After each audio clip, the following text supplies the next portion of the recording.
right, y'all, it's time for the two for Queen Sugar, you guys. Okay, so if we remember, Hollywood came back. He did not die on the oil rig, y'all, so we was very happy to see him.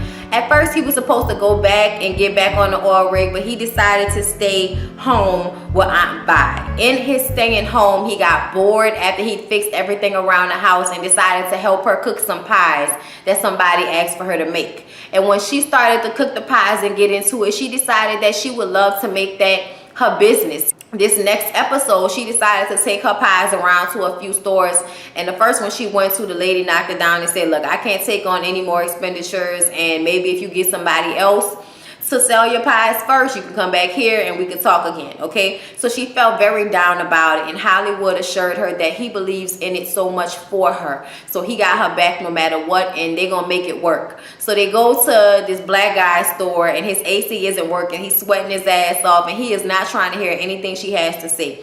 But because Hollywood can fix anything, he says, I'll go fix your AC while you listen to what this pretty lady has to say. He tastes the pies, and it seems to be a winner. So Aunt Vi might really kick off with having her own pie line like Patti LaBelle, bitch. So we know that Charlie has decided to open up her mill. And in order to get all of the black farmers on her side, she needs to make her residence where the farms are, where everybody else is living, so she could be living with her people. So she takes Remy's advice and decides to turn one of the spaces in the mill as her new apartment. And she's really trying to turn that place into home. At the same time, she's stressing over how Micah is doing and how he's dealing. She tries to get him to go to a therapist this episode, but he decides to go with Nova to do some house building with Habitat for Humanity. When he's there, Charlie decides to go through the motions of talking to the therapist, and we kind of come to the conclusion that she was raised by her mother to be a perfectionist, and even though she might not be trying to raise Micah like that, she might be raising him like that inadvertently. Okay, so it's something for her to think about as well. Last episode, Blue was playing and ran up on Micah, and Micah was still like, you know, reeling from what happened with the police. So he like kind of jumped back and knocked Blue down, okay? And Charlie runs to hold Blue while he's crying, and then Ralph Angel comes and snatches him up, and it's like, boy, you better get your shit together, fucking, you know, fucking with my son like that. And Charlie's like, let him go, you know, in this whole moment or whatever, where, you know, we just see this anger, and it's something that Micah is going to have to deal with. That fear, that feeling at somebody else's mercy makes you feel so powerless. And on the top of that, he was feeling jumpy. So it was just a fucked up situation. Charlie tells Ralph Angel that he should understand what her son is going through. And he says, man, look, I know what you're trying to say, but at the end of the day, that's y'all fault that y'all raised him to be soft like that and think that he was above what the world will do to a black man. I'm a little two-sided on this, because I do feel like we should always raise our kids the best that we possibly can to be proud of who they are. But at the same time, if my child ain't gotta know struggle, I don't want them to have to know that shit, okay? Okay? Like, what the fuck? But I still agree, raising them too fucking soft. So they had some white flies on the cane, so they had to spray the cane, and they sprayed it and it worked, but they needed to go out there and individually clean all the plants. So Ralph Angel calls Darla for help, but she can't get off work. She leaves work anyway, shows up to help, and ends up getting fired from her job. So this episode, she goes to Charlie and asks her to help her to try to find a job. Charlie tries to like throw her off on, you know, once you ask your parents, they got you all of these other jobs. And Darla wasn't feeling it, and she already didn't want to ask Charlie, so she just runs out and tells her don't worry about it. She goes and has a meeting with her sponsor, and she expresses to her sponsor something that she doesn't seem to be able to really tell Ralph Angel, which is that it makes her mad when people try to take care of her, because Ralph Angel asked her to move in with him after she lost her job, and she's like, I don't want to do that. I want to take care of myself first. And I'm like, I don't understand why he does not understand how important that is for somebody who was on drugs for so long to be able to take care of themselves and be stable on their own before they put themselves in a relationship of that magnitude. But it's kind of too late, because they in love and they got a son. So it's kind of like, bitch, you better work this shit out, okay? Because at the end of the day, y'all is a family, bitch, okay? Y'all is already a family. last episode, because Ralph Angel was really not feeling Charlie, he showed Aunt Vi the letter that his daddy left him. And he wants to tell Charlie, but Aunt Vi tells him that ain't what he want to do. Okay, and I don't think that's what he want to do either. Even though he wants to have the ownership all on his own, and now that she owns the mill, it doesn't even matter because they can still help each other and both own their own businesses. I still feel like it's best to have Charlie on your side.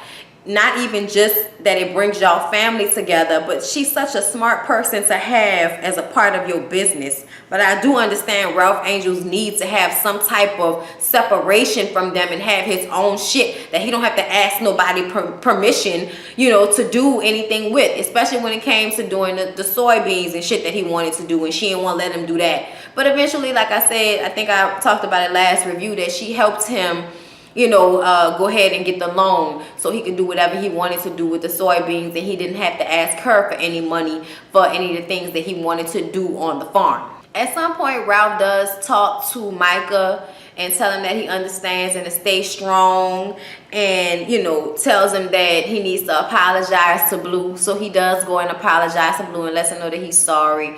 And it's just, it was him, it wasn't Blue. Because Blue was like, you know, I'm sorry that I, you know, played in your stuff without asking you first. He was like, oh, man, it's not like that. Like, it was so cute. Little boy. That little boy is so cute, y'all.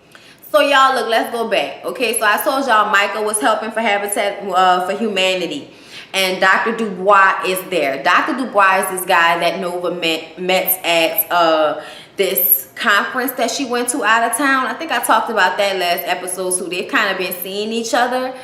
He's really smart. He's a really nice guy. And it's like the first time she's had some fire, you know, that lasted longer than 2 hours for somebody. So Dr. Dubois is really looking up. Okay, and another thing was that he knew who Davis West was. Apparently they played each other in college basketball. When Davis came to pick up Micah from the Habitat for Humanity, he saw this lady named Miss Judith who was speaking to the news cameras. And y'all, that's so unrealistic. None of us news people have booms. Okay, booms are those mics that they hold up with the fur on with the fur cover on the end. No news crew has that shit. Nobody's holding that shit. Like, it's so unrealistic. I have done tons of events for Habitat for Humanity. Okay, I'm telling y'all from my personal experience. Okay, I actually just went to one in the East not too long ago because there was a tornado that happened. What that was last month or the month before last, y'all. So much shit happens, I can't keep track. But a tornado hit down here in New Orleans East, and that wasn't just last month, that was months ago. Y'all, my best friend lost her house. Like, a lot of people lost their houses and had damage. So Habitat for Humanity was helping rebuild houses in the East. It was a woman who had kids, and like, the whole thing with Habitat for Humanity is a really great project because you have to get a certain amount of hours helping other people to build their homes, so you become more knowledgeable when it's time to build your home. When you get in your house, you know how to fix things. Habitat for Humanity does really awesome shit. I'm sorry I had to get into that, but I'm just saying. So Miss Judith is this really pretty chick. I forgot what else I've seen her on, but I've seen her on other stuff. So it seems like Davis might have a new love interest in somebody that's, you know, she was giving him the why you stealing my TV time but you fine look. You know what I'm saying? Like, attitude, but at the same time, like, it was cute. Something's gonna happen there. Micah spent some time with his dad. They played ball, and for every ball that went through the hoop, a question had to be answered by either one of them, and they really went into it.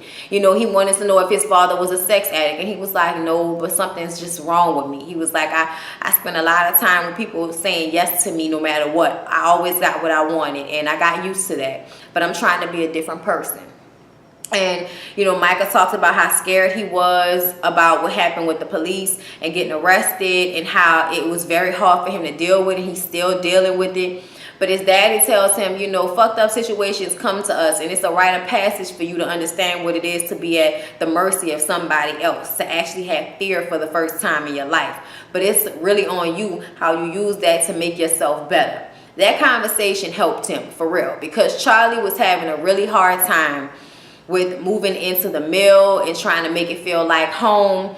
And she was mad because he missed that the therapy session, so she called Nova going off on her while she was having a date with Dr. Dubois, and it resulted in her going over Nova, going over to Charlie's house and lighting some candles and throwing some sage and eating food and just telling her that, you know, this place is going to feel more like home after I leave. You know, she do her little witch shit. I love it. I wish they would really delve deeper into whatever her practice is and what she does, because it's kind of known that their mom was like, you know, a sensitive. I'm talking about Ralph Angel and Nova's mom, because they have the same mom, and that's a different mom from Charlie's mom. Anyway, y'all, when Dr. Dubois and Nova were on their date, they did go walk further into the Ninth Ward, and there was a sign saying shame on you to people who do bus tours. One of the first Habitat for Humanities I did was in the Ninth Ward, and somebody told me that they do that. I don't live in the Ninth Ward. I don't live close to the Ninth Ward, and ever since after Katrina, I don't really go there often unless I'm doing something for work. I did the Habitat for Humanity in the Ninth Ward, and somebody mentioned to me that they do the bus tours because there was a huge bus going through. And I was like, what the fuck is that? And in the back of my mind, I'm like, why do you want to see a bus tour of the Ninth Ward? People love to come and pay to see your pain. They love to come and pay to see your pain, whether you want them to or not. And in my head, I'd be like, that's fucked up, because I don't know how that benefits any of the people in those neighborhoods. The Ninth Ward still needs a lot of shit. They might have a grocery store, but it's still scarce. It's still not like how it was before Katrina. I mean, honestly, a lot of places aren't high. The city don't even feel how it was before Katrina. I honestly feel like the more tourists come to our city, the less of a hidden gem it is, and the more commercialized they make the culture, and the lamer it gets to me, to be honest. Like, I was so glad I had to go to an Indian chief's funeral, and I had to shoot it, but my family was there too. And it was like one of the first times I got a chance to be in my culture without feeling like an observer. Because even though I had the camera, with my family being right there, when they started singing Indian Red, which is a song they sing whenever an Indian chief dies, they sang it at my grandfather's funeral. You know what I mean? Like, so it's a song we all kind of know.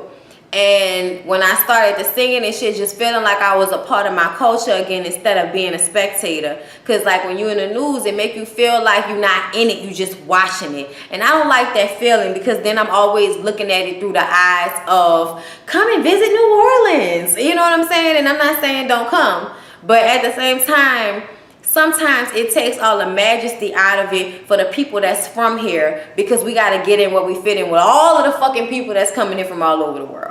You know what I mean? And when you have a small city, that shit is aggravating sometimes, y'all. But I did feel some type of way about them doing bus tours through the Ninth Ward so you could see how fucked up it was. You know what I mean? Like, that's a little wrong to me. So I understand how Nova felt about that. I just had to bring that shit up in my life. So y'all know Darla has been spending a lot of time at the house with Ralph Angel and Blue. And she was giving him a bag, and he was playing with that doll. And then the next time we see Blue, he's crying, flipping out, throwing his toys all over the ground, trying to find his Barbie doll. Y'all know the little boy plays with a little Barbie doll named Kenya. And Darla always felt like he needed that doll when she wasn't a good mother. And now she's there and she is a good mother. So she decided that she was going to take it upon herself to throw the doll away. And Ralph Angel was like, I don't know why she felt the need to do that shit. He was pissed off. So he went into the garbage and started looking for that doll, okay? Then the cops roll up. Boop, boop, boop, boop, this private property. What are you doing out here? And we all like, seriously? Seriously? Let me tell y'all something. Ain't nobody rolling up on nobody, dumpster diving, like, what's going on back there? What's going on back there, nigger? Like, it does not go down like that. Nobody is about to pull up on you for going through the trash, okay? Actually, once it's in the trash, it's fair game. Nobody is doing that, but whatever. Anyway, so, sorry, real moment. One of the cops, the black cop, knew Ralph Angel. So they just having a conversation about, you know, back in the day when they was in high school, and the cop, Antoine, thanks Ralph for always being there for him and having his back in school. And he starts to talk about how Ralph Angel starts to talk about how he really wants his son to be free. And that's why he did not want to take the doll away from him, because he wants him to feel free. He wants him to feel like whatever he wants to do is fine, even if that's playing with a fucking doll. He wants him to be whatever you want to be. And that's when we kind of get into the story of how Antoine was a girl, okay? Antonia, okay? Bitch, okay? That was Antonia first, bitch, okay? And it's so funny because there is an NOPD cop that's like a gay chick, and she hella, you know, stud with a fade and everything. So when I saw, you know, this character, it made me think about her. But and she always be at all the scenes, we always see her. Anyway, y'all in my life, like, this shit will end up having me talking about my life because it's here. But anyway, so Ralph Angel is, you know, basically talking to her, and she's like, thank you, man. She was like, you was there for me when I didn't even know who I was. And the best thing is that she was there for me when I did know who I was. So she was a, you know, a woman first and then became a man. And you really couldn't tell, but then when you look, you was like, I can see it. I can see it. So Darla tries to get another doll all dirtied up to give to Blue after she talks to Ralph Angel, and he says that that doll ain't got nothing to do with her. It's not about her mothering skills. It's about him. So she tries to get another doll. And meantime of getting that doll all dirty and rubbing it on the ground and shit, Charlie calls and offers her the job as her assistant. And I'm like, thank you, bitch. That's what we needed you to do from jump. Okay, trying to push us off on somebody else when you about to open a new business. Bitch, you need employees. Hire her. Okay, thank you. I felt like that the whole time. I was like, if they don't hire this girl, okay, she been sober, y'all better hire this girl. And how Micah hanging with his dad really helped him was that Charlie, like I said, Charlie was trying to make her apartment home. And so she's painting. And she's painting the wall, and Micah walks in and he starts to paint with her. And she says, you know, I was thinking about going to, you know, see a movie in the city later. You want to come? And he was like, yeah, I would love that. And it was like the first time he seemed light again. And it was also the first time that she seemed happy again. Like, for real, for real. So it was just a moment that solidified what Nova said about how after she did her little ritual, it would feel like home again in the mill where they now live, which I thought was kind of cool, living in the mill. But anyway, y'all, that was basically everything that happened on Queen Sugar with last episode. And well, y'all, this whole, I'm saying last episode, but y'all know what I mean, week before last Wednesday. But anyway, hope you enjoyed it. Please don't forget to like, comment, and subscribe to the channel, and I'll see you guys in the next one. Peace out. My mama, on my hood, I look fly, I look good, touch my